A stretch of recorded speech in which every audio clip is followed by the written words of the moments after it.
हर video की तरह आज की वीडियो में भी बहुत अच्छे आइडियाज़ मैं आपके साथ शेयर करूंगी। साथ में मैंने देसी घी बनाया है, उसके साथ इतना यमी सा डिलीशियस सा मैंने हलवा बनाया है, तो वो आपके साथ शेयर करूंगी। चलते हैं अपनी वीडियो की तरफ। अस्सलाम वालेकुम एवरीवन, आई होप कि आप सब खैरियत से होंगे। अल्हम्दुलिल्लाह मैं भी खैरियत से हूँ।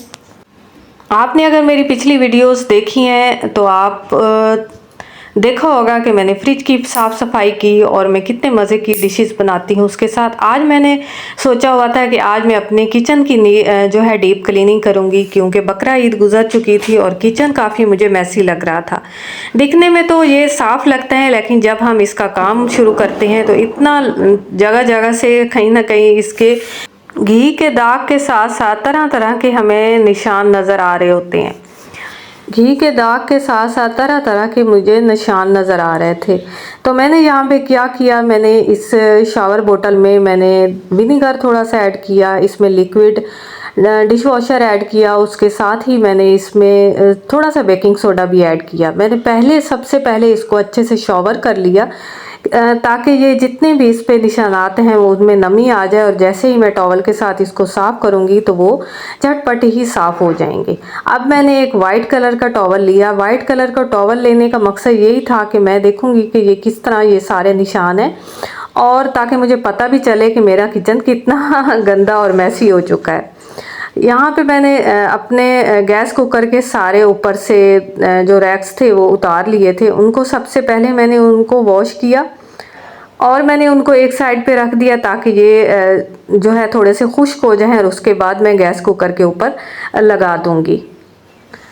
आज काम करते हुए मुझे काफ़ी थकावट हो रही थी और ऐसे लेज़ी सी मैं हो रही थी, लेकिन साथ के साथ मुझे काम भी करना था और खाना भी बनाना था, तो बस मैं काम में लगी हुई थी। क्योंकि मेरी कोशिश आज यही थी कि मैं झटपट अपने किचन को नीट कर लूं, क्योंकि फ्रिज मेरा नीट हो चुका था और ये थोड़ा सा मुझे शेल्फ गंदा लग रहा था।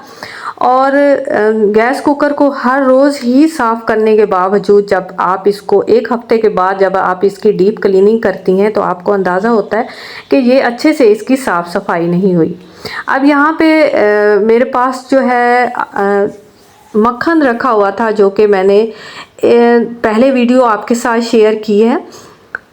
डो मिक्सर के अंदर मैंने इसको बनाया था और मैंने इस पैन के अंदर ही सारा निकाल लिया था। इस पैन के अंदर निकालने का मकसद यही था, सारा का सारा मैंने मक्खन इसमें जमा किया था, और जमा करने का मकसद यही था कि मैं इसके अंदर घी बना लूँगी।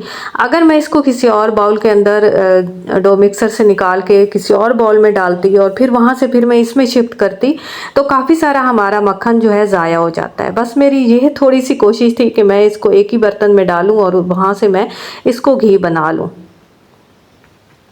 घी मेरा झटपट बन गया था, थोड़ा टाइम भी नहीं लगा था। मैंने इसको पहले लाइट फ्लेम पे मैंने इसको सारा मेल्ट किया और बाद में मैंने इसका फ्लेम थोड़ा सा जो है इसका टेम्परेचर तेज़ कर लिया। लेकिन जैसे ही मुझे लगा कि ये सारा मेल्ट हो चुका है तो मैंने इसका टेम्परेचर 200 पे कर दिया।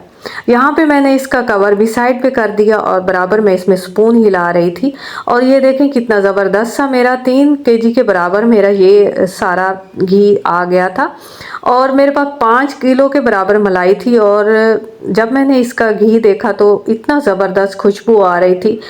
क्योंकि मैं सारा फ्रीज़र के अंदर इसको फ्रीज़ कर लेती हूँ, और अगर मेरा थोड़ा सा टाइम लग जाए, क्योंकि बाज़-औक़ात हम अपने काम में मसरूफ़ होती हैं और इन कामों के लिए टाइम निकालना पड़ता है, और अगर हम इसको नीचे फ्रीज़र में रख दें रेफ्रिजरेटर में तो ये मलाई थोड़ी सी स्मेल आती है और हमारा घी भी ख़राब हो जाता है। तो मैं इसको फ्रीज़ कर लेती हूँ, और जैसे ही मेरे पास थोड़ा टाइम मुझे लगता है कि आज मैं थोड़ा सा फ्री हूँ तो ये काम मैं कर सकती हूँ, तो मैं उसको निकालती हूँ, उसको मेल्ट करती हूँ। सबसे पहले मैं उसमें दही के साथ उसको दही जमाती हूँ। इस तरीके से मैं फिर उसको ब्लेंड कर लेती हूँ और बाद में मैं इसका घी बना लेती हूँ।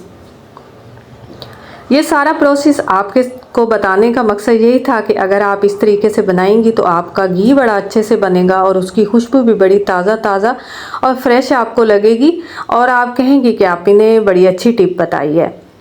यहाँ पे मैंने एक जो है जार लिया, जो कि मेरे पास गिलास का जार था, उसके अंदर ऐड करके रखा। दूसरा मेरे पास ये स्टील वाला था।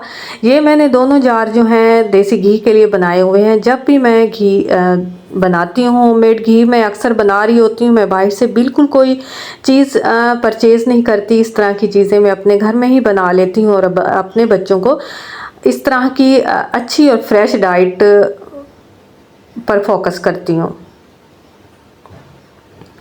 अब ये बात का जो ये इस तरह का मेरा मिक्सचर बच गया था, इससे एक यमी सा मैं हलवा बनाने जा रही हूँ। इसमें मैंने सबसे पहले इलायची, थोड़ी सी 2 से 3 इलायची मैंने इसमें ऐड कर ली, क्योंकि इसमें मैंने आटा बराबर मैंने इसमें ऐड किया था। अब एक यमी सा हलवा बनेगा और ये हलवा मेरे हस्बैंड को बहुत ज़्यादा पसंद है, उनकी फरमाइश पे ही मैं इसको बनाती हूँ। अब मैंने इसको पैन से निकाल लिया था और पैन को मैंने अच्छे से वॉश करके एक साइड पे रख दिया, क्योंकि मुझे लग रहा था कि मेरा पैन अगर मैं इसको इतनी देर चूल्हे पे रखूँगी तो ये थोड़ा ख़राब हो जाएगा। इसलिए मैंने इसको दूसरे पैन में ऐड किया और उसके अंदर हलवा बना लिया, क्योंकि आपको पता है कि हलवा बनाते हुए बराबर इसमें स्पून हिलाना पड़ता है और ये नॉन स्टिक का पैन था और मैंने इसकी थोड़ी सी बचत करते हुए दूसरे में ऐड कर लिया। जस्ट यही वजह थी और कोई वजह नहीं थी। अब मैंने एक स्टील का स्पून लिया और इसको बराबर मैंने, ताकि मैं सोच रही थी कि मैं इसमें खूब स्पून हिला के इसको अच्छा सा मैं इसको बनाऊंगी और इस क्रंची सा बनाऊंगी, इसलिए मैंने उस पैन से इसको इसमें शिफ्ट कर दिया।